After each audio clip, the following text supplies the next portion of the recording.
Mesdames et messieurs, bonsoir. On vous rappelle que l'émission va être diffusée très bientôt à 6h PM sur www.radioimmigration.com, sur la page Facebook de visionmaxservice.com.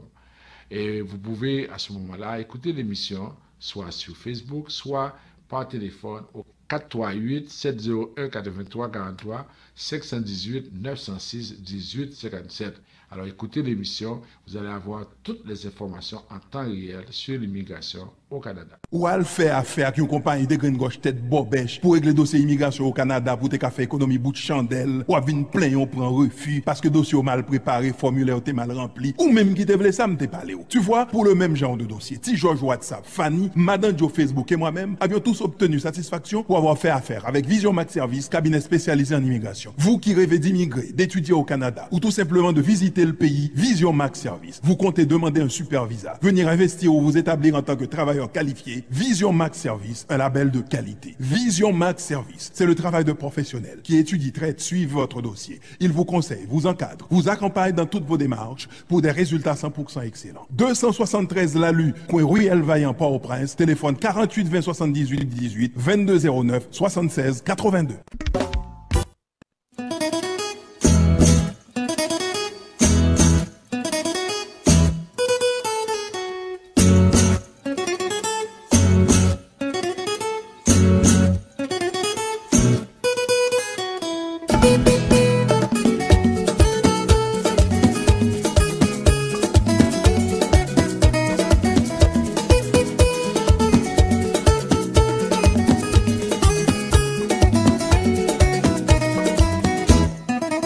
Mesdames et messieurs, bonsoir et bienvenue à votre émission Tout savoir sur l'immigration. Nous sommes contents d'être avec vous pour vous présenter cette première émission pour le mois d'octobre 2021. Mon nom c'est François Jean-Denis, consultant canadien accrédité en immigration, à la mise en onde de notre ami Yvon Chéry. Nous sommes avec vous sur plusieurs plateformes, d'abord sur www.radioimmigration.com, sur la page Facebook de Vision Max Service, sur Radio Continentale. Nous sommes en Haïti sur 3 stations, Radio Solidarité à Port-au-Prince, Radio Macaya dans le Sud et Radio Télé-Express à Jacmel. Notre objectif se poursuit, c'est que nous voulons vraiment vous informer de tout ce qui se passe en immigration aux États-Unis, au Canada et en Haïti, parce que pour nous, c'est la priorité, c'est que vous devez être informés afin de prendre les bonnes décisions. Ce soir, à cette émission, nous avons plusieurs points que nous allons partager avec vous. D'abord, comme d'habitude, nous allons reprendre les répercussions de la COVID sur l'immigration. Ensuite, nous avons des nouvelles, beaucoup de nouvelles à partager avec vous. Des nouvelles qui ont trait, par exemple, au permis de travail post-diplôme. Des nouvelles sur, par exemple, les anges gardiens de Snowden qui ont eu la résidence permanente. Ensuite, nous avons aussi d'autres nouvelles concernant le Québec sur la pénurie de main-d'œuvre. Et on va vraiment parler aujourd'hui de la situation des migrants avec les nouvelles mesures prises par les États-Unis pour considérer les gens qui arrivent aux États-Unis. Ça veut dire que est-ce qu'ils sont des migrants, des réfugiés ou bien ils appellent des citoyens amovibles. Alors, le secrétaire d'État à la sécurité intérieure a pris des dispositions. On va vous parler de ça et ensuite on va vous donner des conseils parce que la situation est extrêmement grave. On a l'impression qu'on traite ce dossier-là avec beaucoup de légèreté. Et on a parlé cette semaine de près de 300 000 personnes qui sont à la frontière américano-mexicaine. C'est une situation extrêmement grave puisqu'il s'agit surtout de jeunes, des fois des jeunes diplômés, des jeunes qui ont été à l'école et qui malgré tout se retrouvent dans ce contexte-là. Alors, ça va être vraiment, après les nouvelles, ça va être l'occasion de parler, de faire un rappel des nouvelles les plus importantes. On va vous parler par la suite de ce sujet sujet des migrants, le sujet des personnes qui sont effectivement à la frontière et des gens qui sont en Haïti, qui sont retournés. Si jamais vous avez des questions, des commentaires, nous vous invitons à nous envoyer un message sur WhatsApp ou bien sur Facebook, parce que vous pouvez suivre l'émission également sur la page Facebook de Vision Max Service. Vous pouvez également composer le numéro 438-701-8343 si vous êtes à Montréal, 518-906-1857 si vous êtes aux États-Unis. Alors, on va prendre la première pause. Et par la suite, on va y revenir pour développer tous les points énumérés au début.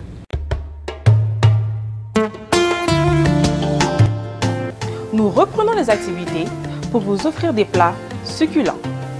Griot, poulet, lambi, dinde et poisson. Vous pouvez également mettre des minutes sur votre téléphone pour appeler les gens en Haïti et un peu partout dans le monde. Vous pouvez faire vos transferts avec RIA dans tous les pays du monde. Vous êtes chauffeur de taxi, travailleuse de la santé. Vous êtes un professionnel qui n'a pas assez de temps pour vous préparer à manger. Non qu'à ça, venez manger dans un restaurant Fine Bouche à cette créole. Local très propre, cuisine bon bagaille, goûter pas laissé, mes amis, c'est coupé douette. Relais en va nous passer. Pour commander, 514 721 77 93 514 721 7793. Dans cas ça, viens manger dans le restaurant Fine Bouche à cette créole.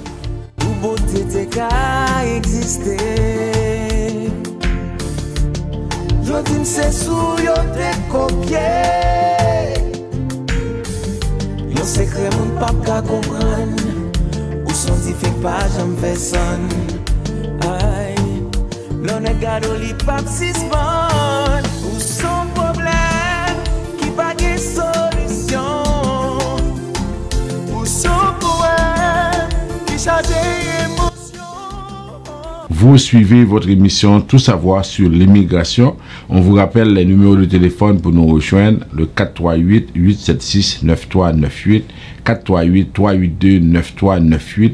En Haïti, nous avons deux numéros, 48 20 78 18, 22 09 76 82. Vous pouvez nous envoyer un message sur WhatsApp, 438-876-9398. Et en même temps, on vous rappelle que nos bureaux sont fermés le samedi. Les heures d'ouverture sont désormais du lundi au vendredi, de 10h à 5h. Et si jamais vous avez des choses, des informations à avoir, ça veut dire que vous pouvez aussi aller sur le site de Vision Max Service, www.visionmaxservice. Et là, maintenant, vous allez pouvoir prendre un rendez-vous de consultation. Vous allez pouvoir vous organiser de cette façon-là. Alors, on va commencer avec les répercussions de la COVID sur l'immigration. Alors, je pense que tout le monde sait aujourd'hui que quelle que soit la personne qui a un visa de visiteur, ou quelle que soit la personne qui a le droit de rentrer au pays, cette personne-là peut venir ici au Canada. Et le Canada a permis depuis le 9 août à tous les ressortissants américains de pouvoir rentrer. Maintenant, pour les Canadiens, ça veut dire que pour les autres pays, ça veut dire que c'est à partir du 7 septembre 2021. On a appris qu'au niveau de l'aéroport de Montréal, il y a à peu près un tiers des visiteurs de 2019 qui sont déjà arrivés. Ça veut dire qu'en 2019, on a parlé de plusieurs millions de personnes qui arrivaient. C'était ça la pratique au niveau des aéroports. Mais avec la COVID, on a baissé considérablement. Mais on commence à reprendre l'arrivée de beaucoup de personnes. Et là, on parle du tiers des personnes qui étaient déjà, mais qui avaient l'habitude d'arriver ici au Canada. Alors, maintenant, on peut arriver, mais cependant, il y a des critères, il y a des conditions. Il faut être vacciné, avoir reçu les 2 vaccins, les vaccins qui font partie de soit de Pfizer, Moderna, AstraZeneca ou Johnson & Johnson. Il faut aussi utiliser AIVCAN pour expliquer que sa situation sanitaire, et en même temps il faut remplir les autres conditions de de la COVID. Alors, c'est sûr que si vous êtes à l'étranger, vous voulez venir, il faut respecter ça. Autrefois, on pouvait aller aux États-Unis pour recevoir les vaccins, mais les États-Unis ont annoncé la semaine dernière que vous ne pouvez plus y aller pour recevoir les vaccins. Vous devez à ce moment-là vous organiser pour prendre les vaccins dans votre pays. OK? Alors maintenant, tout le monde est admissible à voyager ici au Canada dans la mesure qu'on remplit tous les critères, dans la mesure où on a effectivement le visa de visiteur. Quand on dit tout le monde est admissible, ça veut dire que si vous n'avez pas de visa de visiteur, vous ne pouvez pas voyager parce que c'est ça que ça prend. Et lorsque vous êtes ici, vous devez aussi vous organiser pour faire une prolongation de séjour si vous décidez de rester au-delà de la période permise. Si vous avez un visa simple, tout ce que vous pouvez faire, c'est vous allez avoir un séjour de 6 mois. Ça dépend aussi de l'argent au point d'entrée. Ça peut être 6 mois, ça peut être moins que 6 mois. Mais si c'est un super visa, vous pouvez avoir jusqu'à 2 ans. Ça dépend encore de l'argent au point d'entrée. Alors ça, il s'agit de la personne qui est effectivement au niveau et qui a le visa de visiteur. Parlons maintenant pour les étudiants étrangers. Les étudiants étrangers peuvent rentrer au pays. Dès que vous avez votre permis d'études, vous pouvez rentrer au pays. Mais ça prend effectivement le permis. Et ensuite, vous arrivez ici, vous prenez aussi les vaccins, vous respectez toutes les conditions des autorités sanitaires. Et ensuite, vous commencez à étudier. Alors, on continue à lancer ce message-là. Si vous arrivez ici, vous avez un permis d'études, vous devez étudier. On est contre l'idée que des personnes arrivent ici avec un permis d'études et choisissent de changer les conditions de séjour, choisissent de faire une autre demande alors que c'est écrit noir sur blanc que la personne doit planifier, doit faire en sorte que qu'elle étudie, elle doit s'organiser pour pouvoir régler ce problème-là. Alors, à ce niveau-là, tout ce qu'on vous dit, c'est que dans les circonstances, on doit se présenter, on doit faire en sorte que on étudie. Après ça, on a le droit de travailler au moins 20 heures semaine. Par la suite, on peut faire aussi un permis de travail post-diplôme. Si votre permis arrive à expiration, vous devez faire la prolongation. Vous ne pouvez pas rester dans ce pays-là sans que vous n'ayez pas fait la prolongation de votre permis d'études. Et s'il vous plaît, vous ne pouvez pas étudier et travailler si vous n'avez pas étudié d'abord. Il faut étudier et après ça travailler. Si vous avez le permis d'études et que vous n'étudiez pas, vous n'avez pas le droit de travailler. Okay? Il est illégal de travailler avec un permis d'études si vous n'êtes pas aux études. Alors je vous le dis, faites attention parce que vous pouvez vraiment risquer gros. Ça peut être une situation très très difficile pour vous. Maintenant, on regarde la situation pour les demandes d'asile. Quelqu'un qui veut faire une demande d'asile, surtout s'il est aux États-Unis, sachez que l'entente sur les pays tiers sûrs reste en vigueur et la personne devrait à ce moment-là planifier pour faire sa demande et avoir quelqu'un qui est un membre de la famille. On parle de père, mère, et frère, sœur, neveu, nièce, oncle et tante. Et cette personne-là doit avoir un statut. Alors, ne vous présentez pas à la frontière si ces conditions-là ne sont pas réunies et sinon, vous restez aux États-Unis. Pour les gens qui sont ici au Canada, vous voulez faire votre demande, oui, c'est possible de faire dans la mesure où vous avez une crainte pour votre vie parce que, comprenez bien, on ne cessera de répéter, c'est pas parce qu'il y a des problèmes en Haïti que vous avez des problèmes. Okay? Les problèmes en Haïti sont des problèmes humanitaires, sont des problèmes qui sont très difficiles. Quand on parle de demande d'asile, on parle de demande personnalisée, c'est-à-dire qu'on parle de demande, c'est-à-dire vous êtes ciblé, vous avez une crainte. Alors, c'est pas parce qu'il y a des problèmes en mentissant, c'est parce qu'il y a des gangs, c'est parce qu'il y a des bandits que vous êtes effectivement ciblé. Ensuite, quand on parle d'asile, on ne parle pas d'asile politique nécessairement, parce que les opinions politiques représentent un motif des 6 motifs qui sont admissibles pour avoir la protection du Canada. Alors, c'est pourquoi il faut faire attention. Vous arrivez ici et demandez des conseils parce que c'est comme ça que vous allez pouvoir réussir votre dossier. Maintenant, pour ce qui a trait à la citoyenneté, si ou bien à la carte de résidence permanente, ça prend beaucoup de temps pour la carte de résidence permanente. Ne voyagez pas si vous n'avez pas effectivement votre carte parce que vous allez passer beaucoup de temps à l'étranger. Pour la citoyenneté, ce qu'on vous dit, c'est que vous pouvez faire la demande c'est qu'il y a l'examen de citoyenneté, c'est l'immigration qui peut décider à qui on envoie l'invitation. On n'est pas en mesure de vous dire oui ou non qui peut, par exemple, recevoir l'invitation, c'est-à-dire il faut attendre. Pour l'examen, la prestation de serment que je voulais dire, pour cette prestation de serment, ça se fait par vidéoconférence, encore il faut attendre. Parce que quand on fait pour vous une demande, on prépare les formulaires pour la demande de citoyenneté, sachez que tout ce qu'on fait, c'est qu'on fait la demande pour vous, mais tout ce qu'on fait, on a la situation à l'effet que on fait la demande pour vous, et cette demande-là, ça veut dire qu'elle est traitée par le centre de traitement, et vous attendez, et si vous voulez avoir plus de détails, vous appelez directement. C'est-à-dire que quand on prépare pour vous une demande de citoyenneté, on n'est pas responsable de votre dossier. Une fois que votre dossier est à vous, c'est à vous de faire le suivi. OK?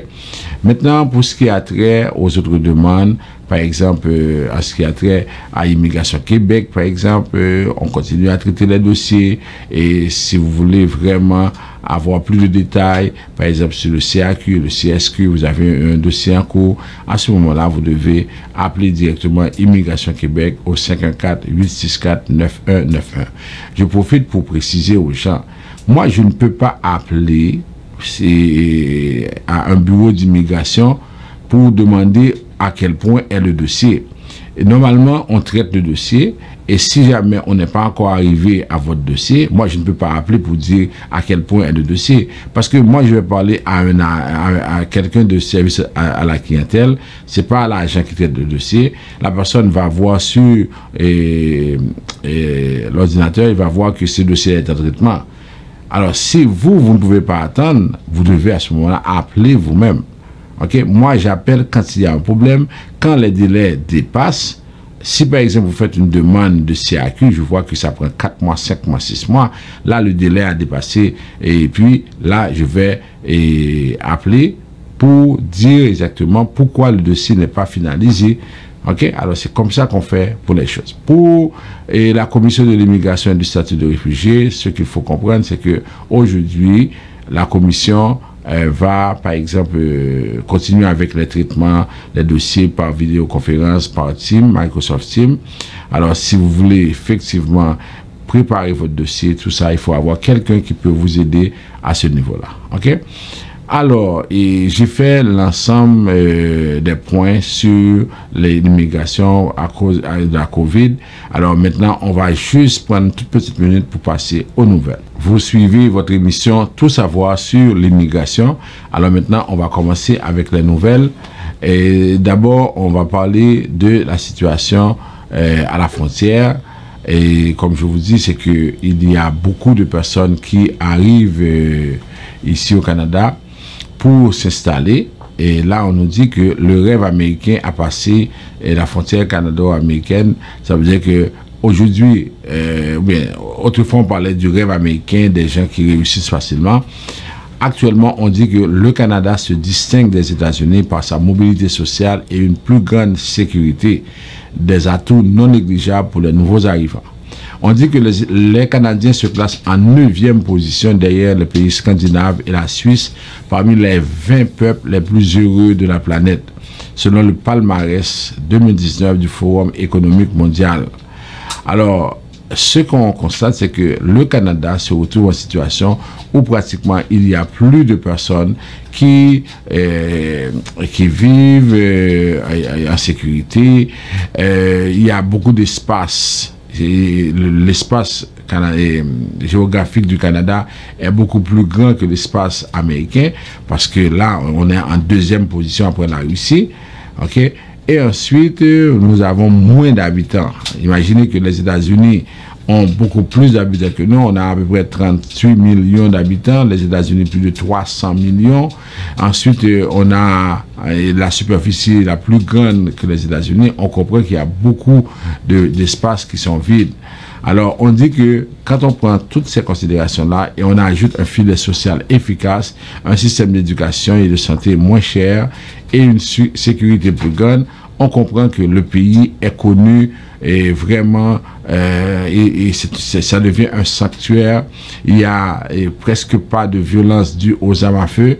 qui sont pour la plupart interdites dans le pays, on comprend qu'il y a beaucoup plus de Canadiens qui veulent, ou plus de candidats à l'immigration qui veulent poursuivre leur rêve ici au Canada. Alors, on nous dit que, suivant les statistiques de 2018, les immigrants économiques admis en 2018 avaient rattrapé, même dépassé les Canadiens de souche en matière de revenus annuels. On va voir quelques chiffres, ce qui va nous étonner.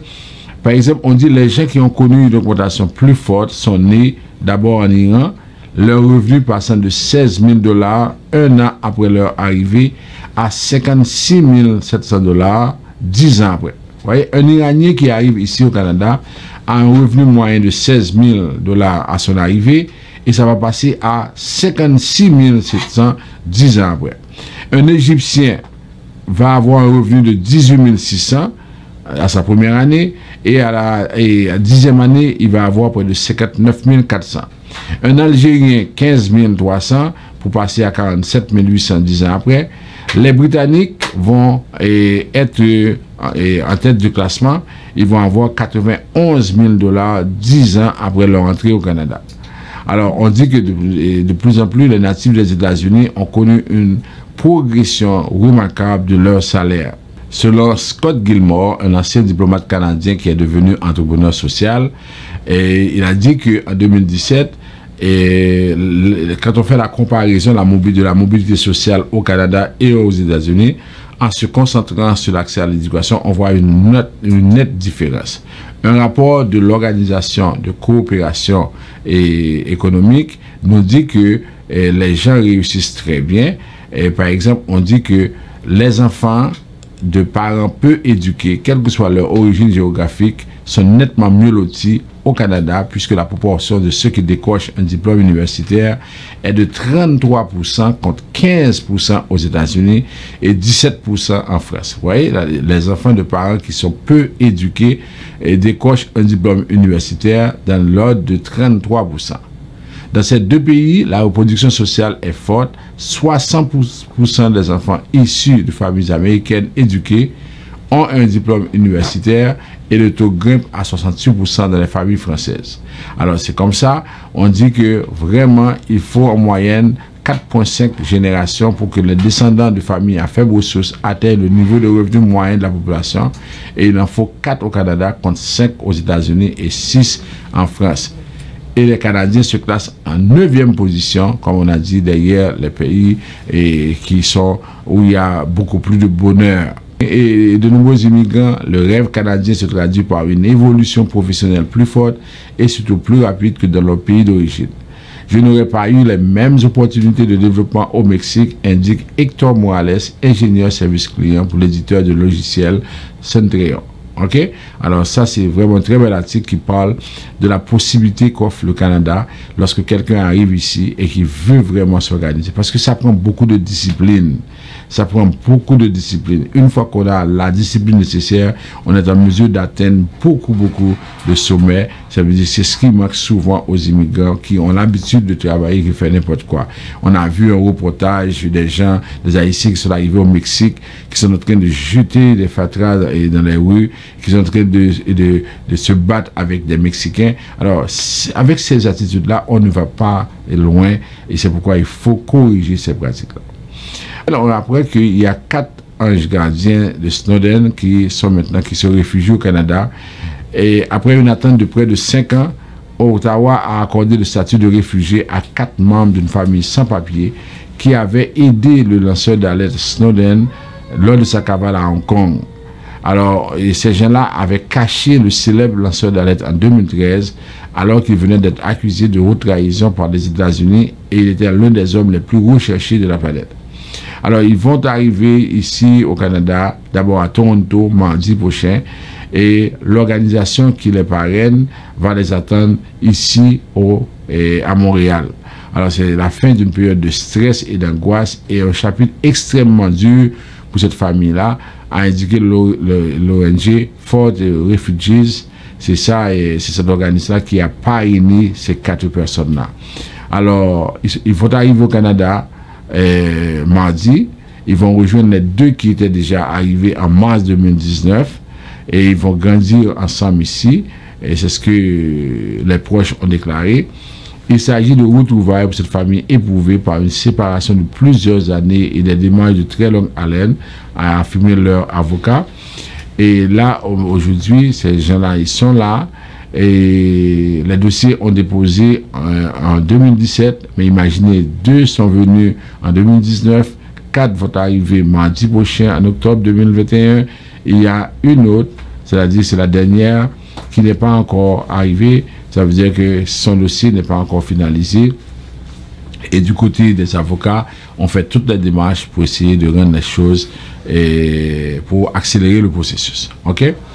Maintenant, on apprend aussi que la Cour fédérale a refusé l'entrée au Canada de M. Carlos Puigdemont. Et c'est cet Espagnol d'origine qui vivait en Catalogne. Vous avez entendu sûrement cette histoire-là. Et normalement, il n'a pas besoin de visa pour entrer au Canada. Alors, pour les Européens qui n'ont pas besoin de visa, ça leur prend un AVE, une autorisation de voyage électronique. Mais imaginez ce monsieur-là qui était responsable, gouverneur, premier ministre de cette province-là, et qui remplit un petit formulaire de quelques pages. Et tout le monde peut remplir ça et arriver à la conclusion favorable. Mais on dit que lui, il a fait des erreurs. Il a pris les services de cabinet d'avocats ici au Canada. Malgré tout, on dit qu'il a fait encore des erreurs. Le formulaire a été mal rempli.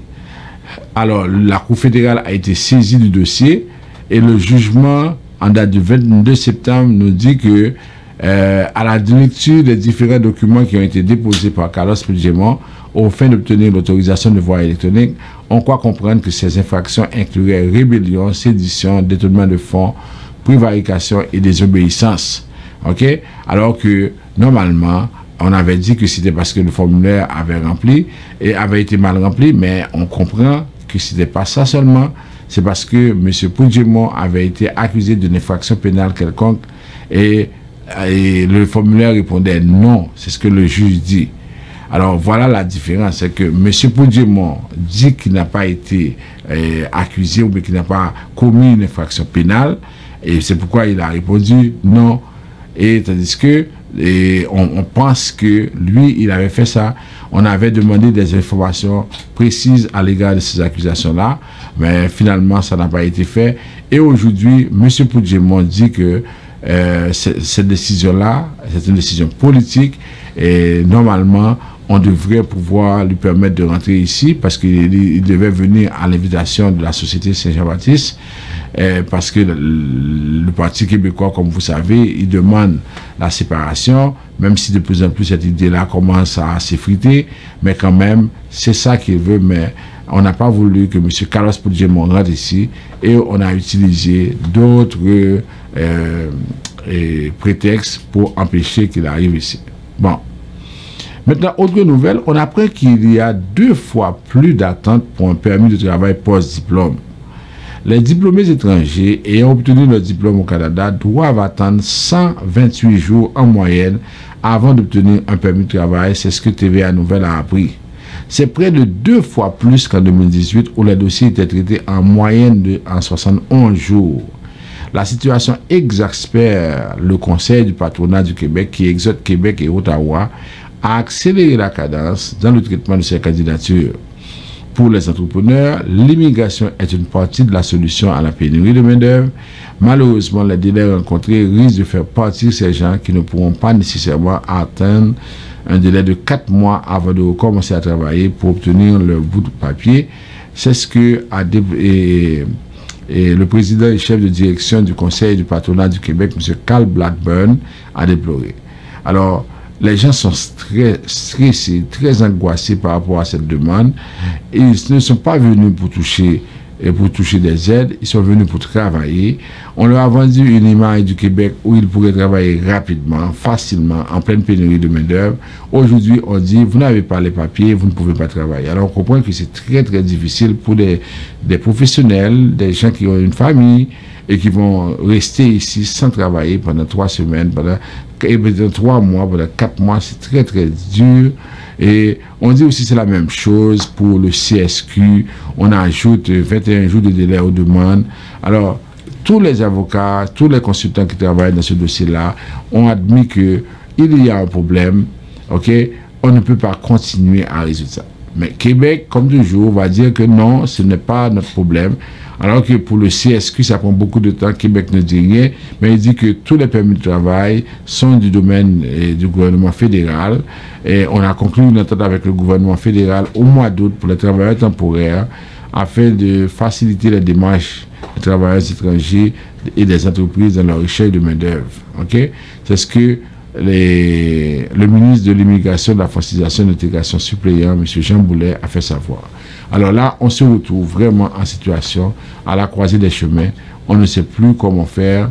Et là, la situation est extrêmement compliquée. Imaginez. Ça veut dire qu'en 2018, pour quelqu'un qui était réparateur de carrosserie, son permis de travail était de 37 jours. Aujourd'hui, c'est de 259 jours. Pour un ingénieur civil, son permis de travail était de 22 jours. Maintenant, c'est 76 jours. Opérateur de machine, c'était 26 jours. Maintenant, c'est 147 jours. Sage-femme, c'était 49 jours. Maintenant, c'est 145 jours. Vous voyez? La situation est extrêmement compliquée. Maintenant, on apprend aussi que le Canada veut réglementer, veut serrer la vis aux personnes qui se font passer pour des consultants en immigration. Et on va créer un collège. Maintenant, c'est conseil de réglementation des consultants en immigration. Maintenant, ça va avoir plus de pouvoir parce qu'il y a trop de problèmes. C'est le collège des consultants en immigration et en citoyenneté. Et on veut vraiment donner plus de pouvoir à ceux qui se font passer pour des consultants, à des gens qui abusent, des gens qui sont là, qui remplissent les formulaires et qui ne sont pas autorisés à faire ce travail-là. Avec l'adoption de la nouvelle loi, l'organisme aura le pouvoir d'identifier les faux consultants immigration, les consultants qui ne sont pas autorisés et de les poursuivre. Cette loi donnera aussi des pouvoirs en matière d'enquête, d'obtention de preuves et de remboursement d'honoraires inappropriés poursuivre Christopher May. Il sera rassurant pour les clients de savoir que les plaintes déposées auprès du collège feront l'objet d'une enquête rigoureuse et efficace. Mais malheureusement, il n'y aura pas d'influence sur les fraudes hors du pays. Or, la plupart des fraudes à l'immigration, ce sont des personnes qui sont sur Internet, sur Facebook, qui disent n'importe quoi. Alors, la fraude se poursuit dans tous ces pays-là, mais le collège n'est pas en mesure, ou bien jusqu'à présent, la loi ne permet pas de poursuivre les gens qui sont à l'étranger. Et c'est une situation extrêmement difficile, préoccupante. Ça veut dire qu'on ne peut pas résoudre ce problème-là. Avec des processus d'immigration trop complexes, on comprend que si la personne n'est pas en mesure de résoudre ça, ça pose un problème à ce niveau-là. Maintenant, on parle aussi de travailleurs qui sont, c'est toujours de la pénurie de main-d'œuvre. C'est le secteur qui est le secteur manufacturier qui est très affecté. Alors, le secteur manufacturier dit qu'il a perdu 18 milliards de dollars en 2 ans. On dit de semaine en semaine, les délais de livraison doivent s'allonger. On a une incapacité de répondre aux besoins de nos clients et ça les force à regarder des fournisseurs ailleurs, a souligné Sylvain Garneau, président et chef de la direction du groupe La Casse, une entreprise de fabrication de mobilier. La pénurie de main-d'œuvre a fait perdre 18 milliards de dollars aux entreprises manufacturières. Le manque d'opérateurs, de soudeurs, de machinistes, d'assembleurs, de mécaniciens et d'ingénieurs, entre autres, freine la quasi-totalité, 98% des entreprises de fabrication de biens.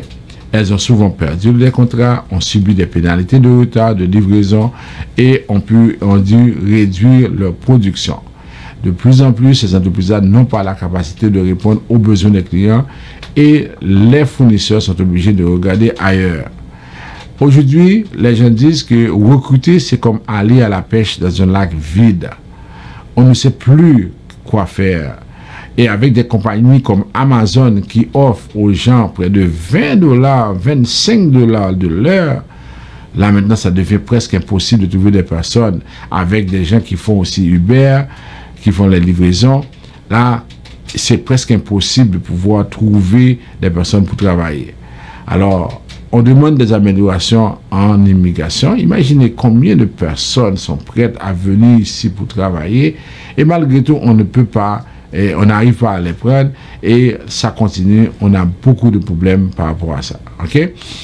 Alors, la situation est très très compliqué, mais on a l'impression que le gouvernement voit ça, mais ne prend pas des mesures pour résoudre le problème. Parce que cette situation de pénurie de main-d'œuvre est plus corsée au niveau du Québec, parce que 25 330 emplois dans le secteur de la fabrication au Québec au deuxième trimestre de 2021, c'est extrêmement grave.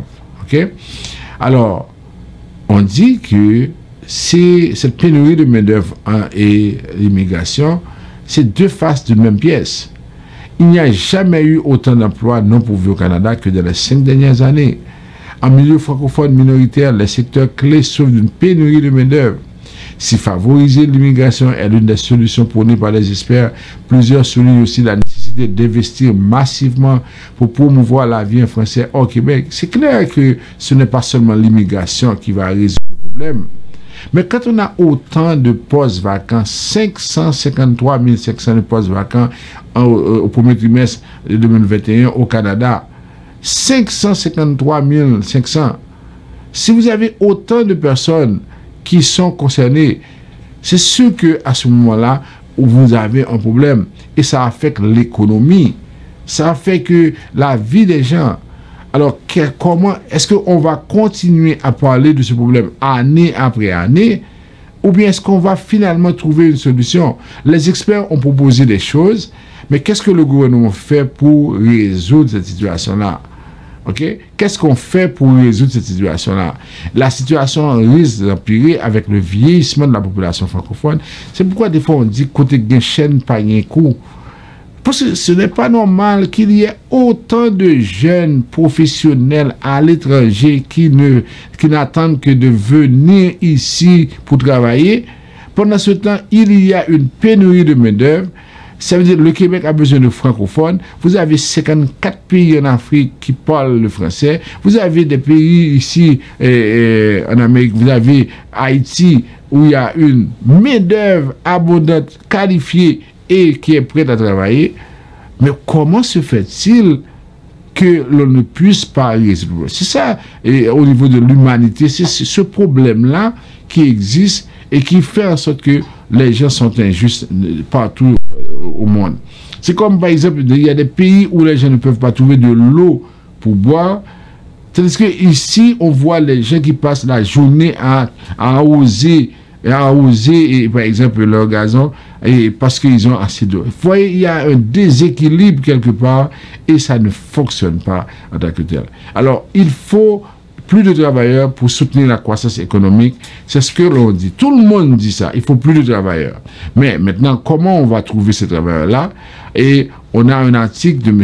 Charles Bérubé qui dit que c'est pas seulement l'immigration. L'immigration n'est pas la seule source. Alors, il faut trouver, par exemple, d'autres sources. Et là, maintenant, il parle de la possibilité, par exemple, pour résoudre le problème, on doit par exemple penser à l'automatisation parce qu'il manque de ressources à l'automatisation. Ensuite, il faut trouver par exemple comment on peut augmenter la formation et de la main-d'œuvre. Il faut éliminer les barrières institutionnelles ou bien encore les salaires. Il faut avoir un environnement de travail. Alors, il parle de tous ces éléments-là à recourir. Il y a d'autres secteurs qui parlent de la retraite. Parce qu'il fut un temps, on disait que la retraite est à 65 ans, parce que l'espérance de vie était à peu près 70 ans, mais maintenant l'espérance de vie passe à 85 ans. Alors on dit pourquoi on n'augmente pas la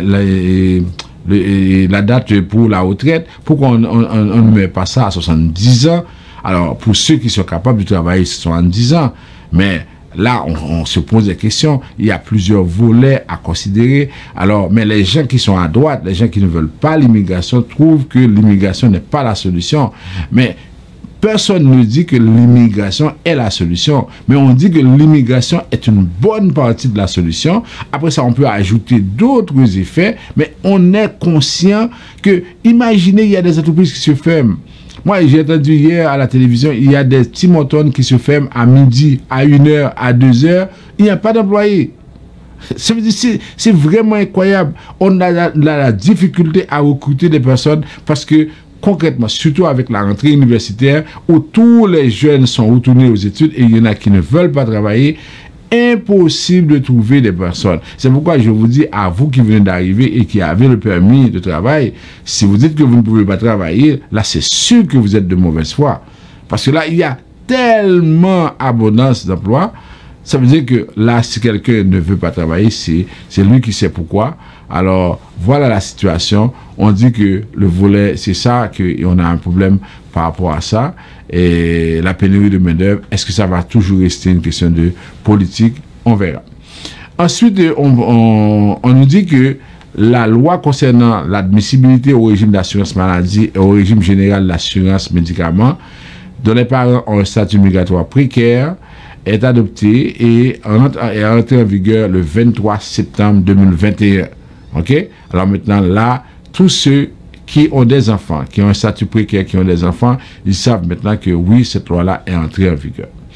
Maintenant, par rapport à la situation en Haïti, je pense qu'on va s'arrêter un petit peu parce qu'on va faire le rappel des nouvelles et après ça, on va prendre la situation d'Haïti et vous allez voir tout ce qui se passe et c'est vraiment désolant et j'ai des conseils à donner à nos chers compatriotes.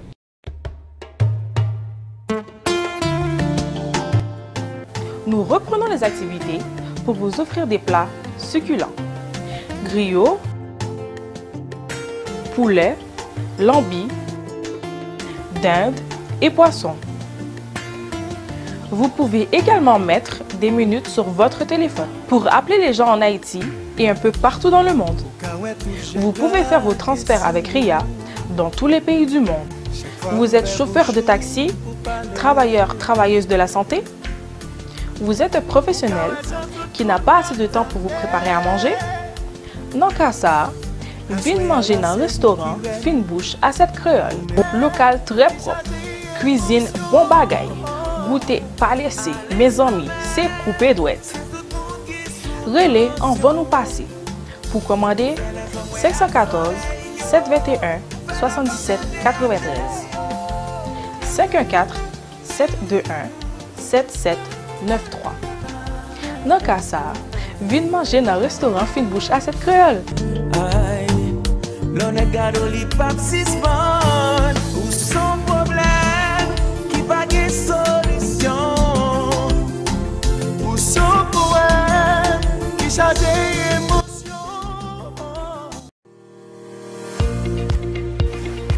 À Jedmatic, la satisfaction de nos clients est notre priorité.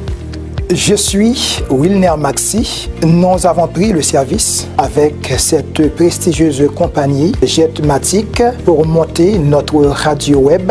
Aujourd'hui, nous avons notre site internet, une ligne de conférence téléphonique, nos services en live et notre présence accentuée sur la toile. Nous sommes très fiers de travailler avec Jedmatic. Pour tous vos besoins numériques, nous vous proposons Jedmatic, le choix idéal et logique. Nous sommes là pour tous vos besoins numériques.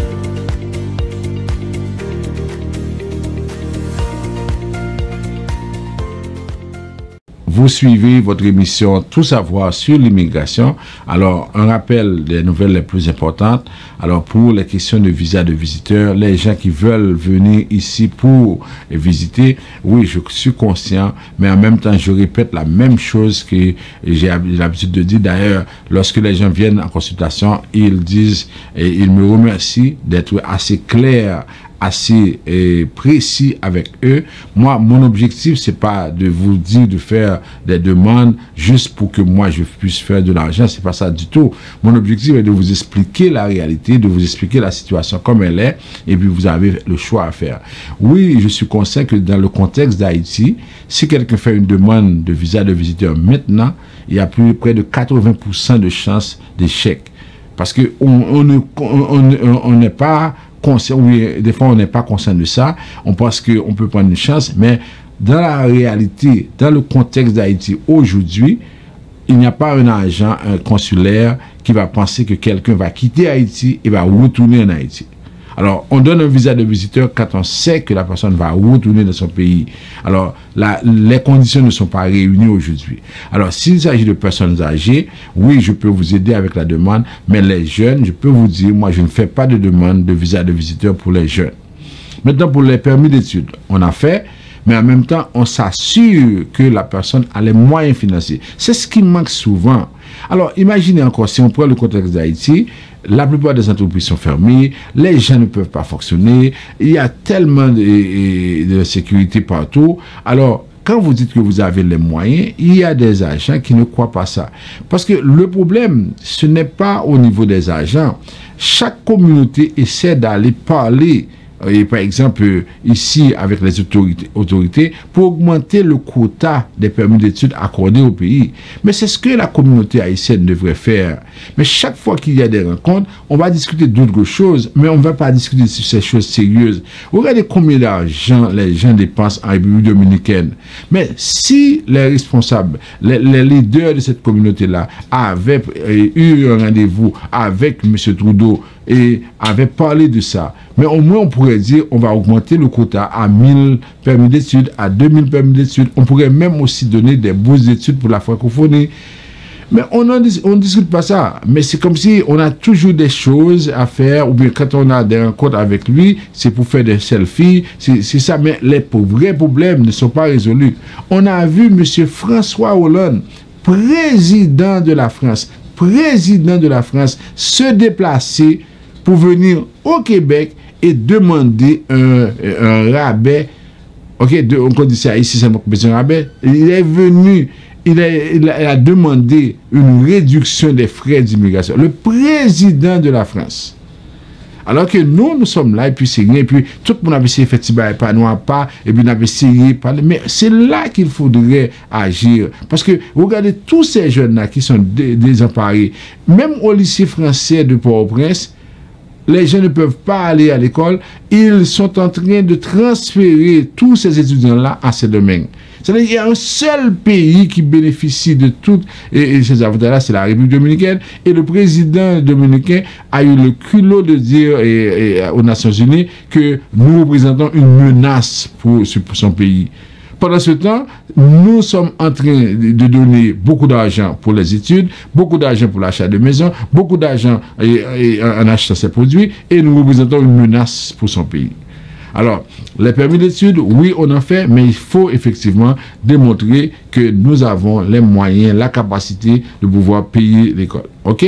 Maintenant, pour ce qui a trait aux questions de la carte de résidence, la citoyenneté, on en a parlé. Alors, vous nous contactez, nous pouvons vous aider. Pour les demandes de résidence permanente, en ce qui a trait aux demandes de travailleurs qualifiés, c'est la même chose. Ça veut dire que pour entrer express, ceux qui veulent faire leur demande, nous allons les accompagner. Pour ce qui a trait, par exemple, aux demandes de parrainage, j'ai deux choses à dire. Parrainage de parents d'abord. Mes amis, nous-mêmes surtout, et avec nous parler, parce que c'est casse à moi surtout. L'œil dit a fait parrainage de grands-parents. Il ne va pas parler de cousins, il ne va pas parler de neveux, il ne va pas parler de nièces, il ne va pas parler de voisins.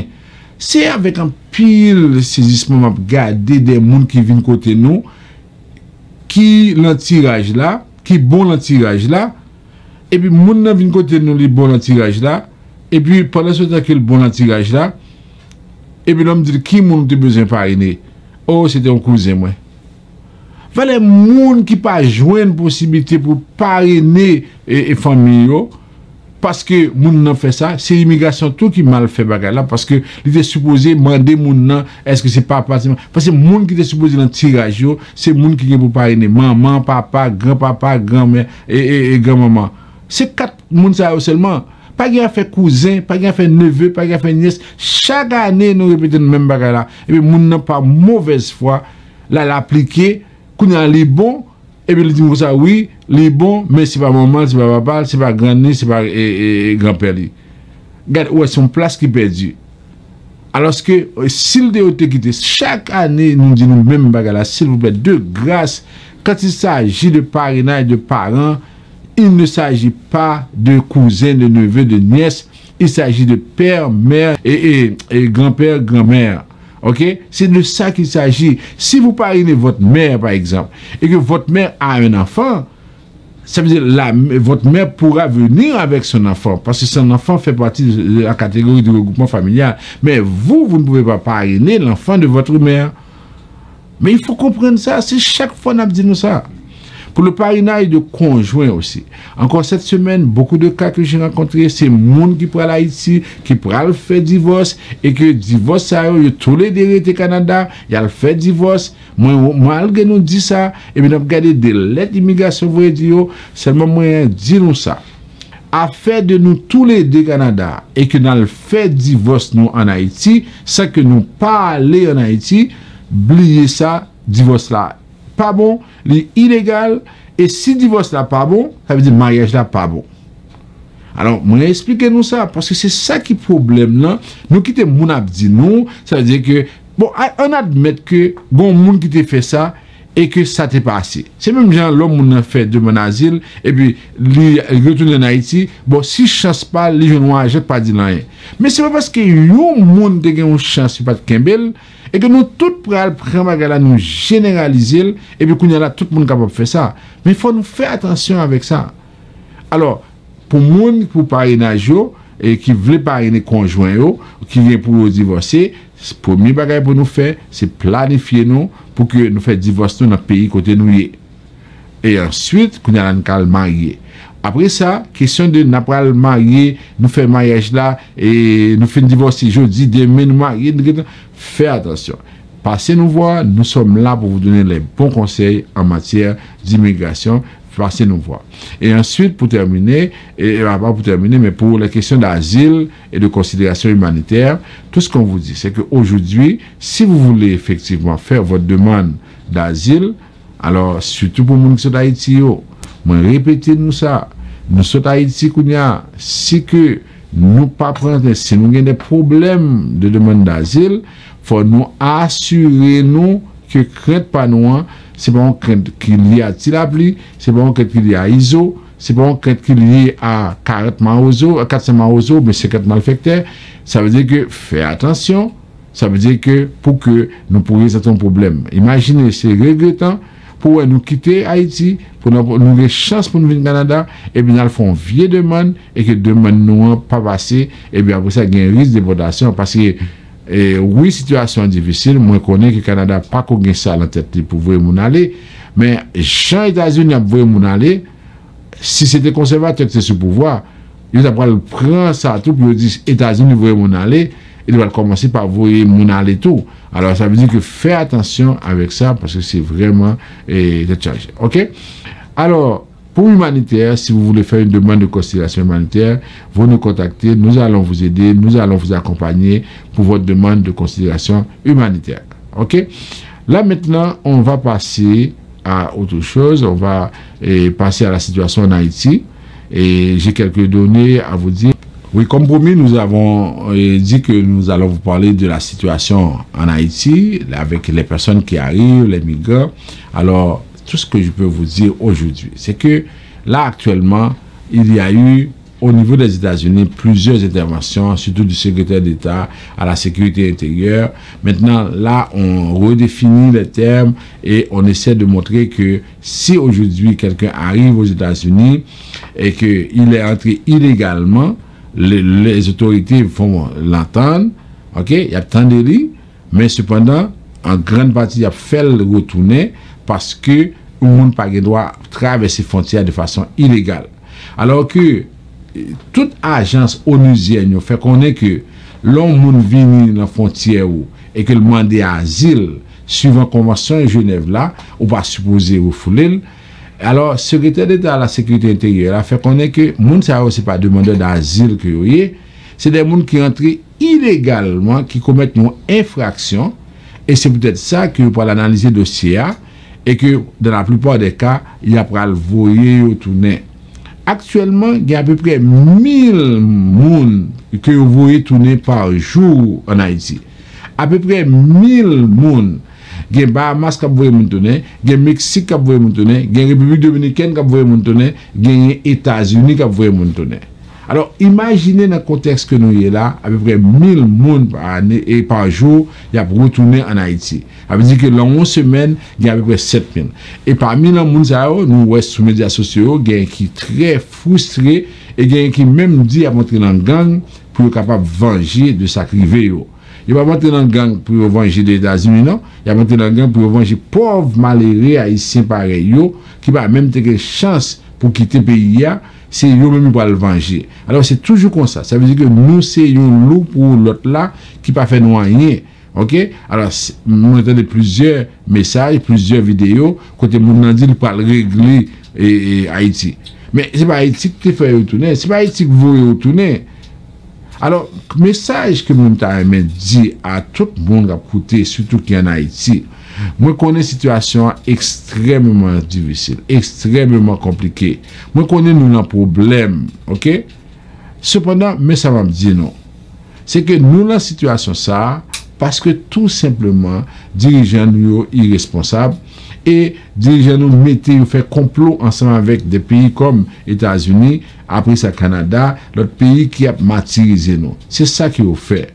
Alors, mais ça va me dire non. C'est que, au lieu que nous affrontions, nous, dans le pays déjà, nous, Chili, nous, Brésil, mes amis, c'est pas parce que États-Unis qui a une qualité de vie plus bon que Chili, que Mexique, que Brésil, pour nous quitter le pays. Moi, je dis nous, côté nous, c'est là pour nous rester, pour nous organiser nous. Mes amis, pas prendre chance, pas le faire, ça pas bon pour nous. Gen moun me connaît, yo même, yo été sous frontière Mexique, là, il fait 3 ans, il fait 4 ans, il fait 5 ans. Moun attend une occasion pour le quitter, pour le traverser les États-Unis. Imaginez 4 ans ça, si moun a été Chili, été Brésil, qui c'est le qui a réalisé pendant 4 ans, pendant 5 ans ça? Il fait 4 ans, 5 ans, il était sous frontière là, pas pour rien, parce qu'il n'a pas de statut Mexique, et puis il pas voulu. Gagné Haïtien que Mexique voulait bailler permis de travail pour qu'il fonctionne, il pas voulu arrêter. Dans tête par eux, c'est États-Unis pour traverser, même c'est Canada pour venir. Si ça n'a pas changé, mes amis, et moi je pense que tout le monde qui a écrit sur les médias sociaux, si on a écrit ça pour nous écrire, c'est des bagages qui pour nous expliquer, ça n'a pas rien pour nous venir exposer vie nous. Oui, je suis un peu qui dit Darien Haïti a pire que Darien qui est Pérou ou bien Colombie. Mais cependant, dans la situation, ça m'a dit non, fais un effort, pas entrer dans ça parce que c'est grave, extrêmement grave. Parce que chaque fois nous continuons comme ça, la vie nous en danger dans ça. Alors, j'espère que vraiment nous prenons ça en main. Alors, nous-mêmes, nous sommes toujours là pour nous donner nos conseils. L'émission, ça a toujours passé et régulièrement sur les zones. Chaque jour à 8h AM, chaque après-midi à 1h PM et chaque soir à 6h PM. Vous pouvez aussi aller sur la page Facebook de Vision Max pour réécouter cette émission. Vous pouvez conseiller à vos amis d'écouter l'émission. Nous, on vous donne l'heure juste. Notre objectif, c'est de vous dire comment sont les choses afin de prendre les bonnes décisions. Notre objectif, c'est pas de vous dire de faire des demandes parce que ça ne vous donne absolument rien de faire des demandes quand on sait que ces demandes-là seront refusées. Nous sommes là pour vous donner l'heure juste. Merci d'avoir été à l'écoute. Merci à notre ami Yvon Chéri qui a fait un excellent travail. On se retrouve mardi prochain pour un résumé de l'actualité. Le deuxième résumé, c'est jeudi. Et après ça, chaque samedi à 6h PM, on a l'émission sur l'immigration, tout savoir sur l'immigration. Bonne soirée, à bientôt.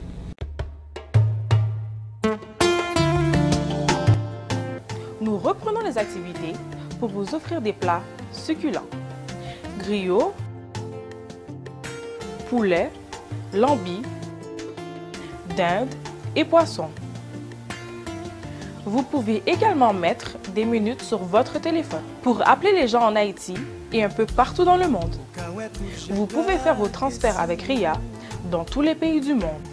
Vous êtes chauffeur de taxi, travailleuse de la santé? Vous êtes un professionnel qui n'a pas assez de temps pour vous préparer à manger? Non qu'à ça, venez manger dans un restaurant Fine Bouche à cette créole. Local très propre, cuisine bon bagaille, goûter pas laissé, mes amis, c'est coupé douette. Relais en va nous passer. Pour commander 514 721 77 93. 514 721 7793. Dans cas ça, vin manger dans restaurant fin bouche à cette créole. Ou beauté te ka existe. Yo dim se sou yo te kopye. Yo secret moun pap ka kompran. Ou scientifique pas j'en fais son.